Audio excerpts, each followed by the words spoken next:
Hey everybody, it's Kim New here, Popham, on my YouTube channel. Okay, today we are going to be watching oh crap, let me get that lighting fixed. You already know. Mama! You may kiss the bride. I'm gonna edit that out.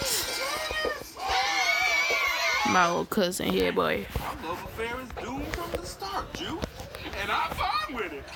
Okay, let's go. 10 minutes away from the school, she turns around to me while still driving and looks me square in the face and says, "Son, if you are lying and you have me waste my time and embarrass myself in front of your principal, I am going to beat you Now, first of all, this is how real life is, especially for black people. Can you imagine me? I am literally 5'9", and I'm not gonna say that. senseless in front of the whole school."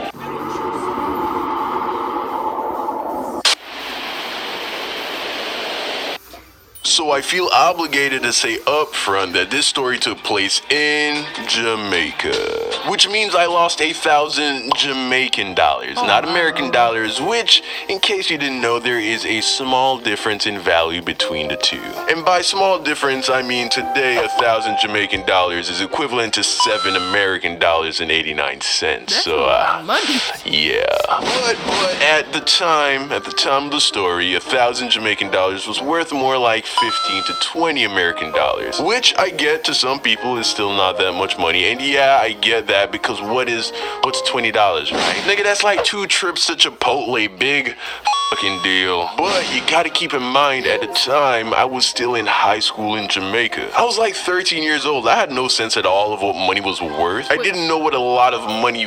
Wait, hold up. He got beat at 13? Oh, I have no chance. Was. One, partly because I didn't have any. Oh, one more thing. I don't want y'all to think my house is like bad or something like that. It's perfectly normal. It's just very relatable. That's all I'm saying. At that age, the most money I probably ever had at one time was like $200. And that was after a really good Christmas and a year of starving myself so that I could save my lunch money. And 2, because I grew up with Black Caribbean parents. I heard all the typical that black parents say to their kids when it comes to money. If I left the lights on in a room, I'd hear, "Hey boy, you better turn off the light. Them no come no say nah, pay the light bill." If I'd asked to stop at Burger King after school any day except a Friday, I'd hear, "Oh, you want Burger King? Hold on, say you Burger King money."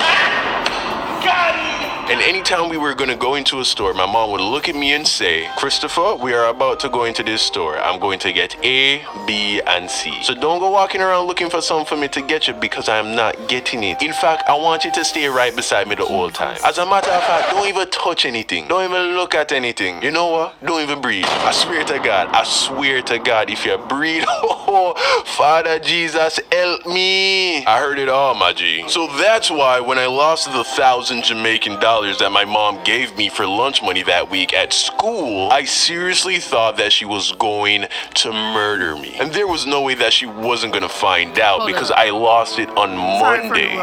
There was no way that I was going to make it the whole week with zero money. So there I was sitting in my room after school, accepting the fact that the money was gone. And I had to tell my mom. So of course, I now had to decide what it is that I was going to tell her. I decided that my best option was to tell her the truth. Fast forward a few hours later, my mom's back home from work and I'm standing in her room ready to break the news to her. She's like, "Hey son, how was your day at school?" And then I open my mouth and say, It was terrible." She's like, "Why, what happened?" And then I say, "It was terrible because a guy stole all of my lunch money, mommy." Yes, nigga, I lied. Okay, I lied. I didn't have the balls to tell her that I lost the money. So I figured that if I told her that someone took it, she wouldn't be mad at me and we just dropped the issue. Unfortunately, I guess Bro, you have a Black Caribbean parents. I just have black parents.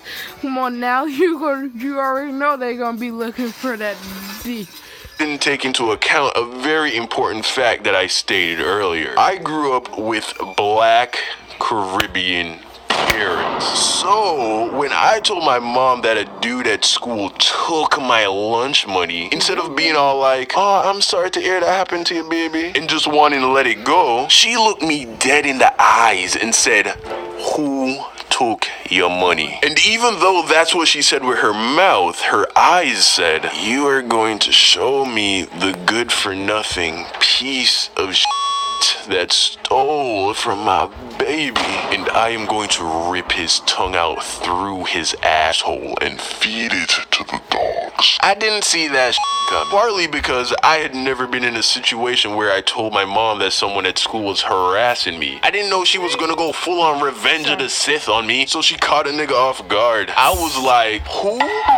Oh, it was this guy. I don't know his name. He was older, like maybe a grade or two or three grades above me. He was tall, but not like that tall. And he had like light skin, but he was like really tan, kind of dark, burnt to a crisp, really. But you could tell he was naturally light skinned, and he had long black hair, but it was really curly, so it looked short, and he probably stayed in the sun a lot, so it got like kind of brown. I basically described 90% of the entire male population at my school, and just for shits and giggles, I threw in he had a scar on his face. I think. It all happened so fast. I literally invented a nigga in an attempt to not get in trouble. She says to me, tomorrow we are going to go to your school, we are going to go to the principal, you are going to describe the person to her, and then we are going to go class by class until you see the person who took your money. I am going to make him pay for what him do to you.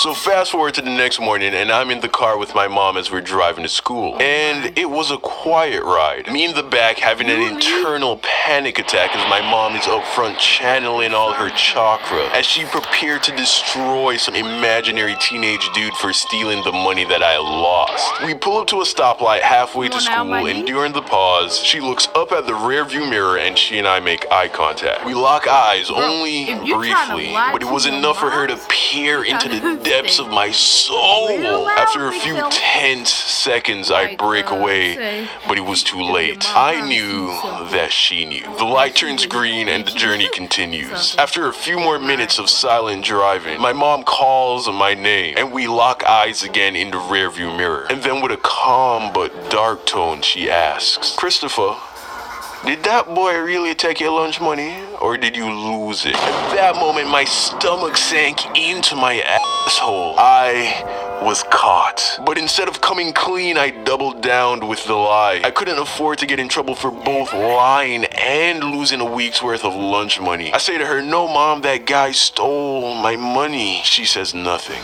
The drive continues in deafening silence. 10 minutes away from the school, she turns around to me while still driving and looks me square in the face and says, son, if you are lying and you have me waste my time and embarrass myself in front of your principal, I am going to beat you senseless in front of the whole school. I had never been more scared of my mother than at that moment. I couldn't hold it together any longer. I came clean. I told her everything and I apologized for lying to her. She turns back around and continues to drive, saying nothing. The next thing I know, we pull off to the side of the road. And after a pause, my mom says, get out of the car and take off your belt. I begged. I pleaded, Mom, please. So true.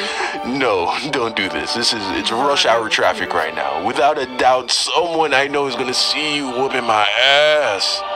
Get out of the car. I get out, and then my mom did exactly what any black Caribbean mother would do in that situation. She beat my ass for all of the city of Kingston to bear witness. Moral of the story, honesty really is the best policy, especially if you have black Caribbean parents. What's up, fam? It's your boy, Yo. Oh, sorry. Oh, hold on. There's more. She just desperate. Pecan. Down the sauce, guys. Today's winner of their very own signed YDSG poster is my man Brandon. Congrats, fam. Check your DMs for more. If you want a chance to win next week, just go ahead and follow me on Twitter and retweet my pinned tweet. Hey, you know what? Follow me anyway, because you know I'm trying to get to that 10K followers on Twitter, so go support the movement, man. Side note, for those of you who are still waiting on your posters, they're coming. I seriously underestimated the process of getting these posters done how I want them done. I've had to do a couple of reprints just because I was not satisfied with the quality that they came out in the first 2 times. I also just came to New York real short notice.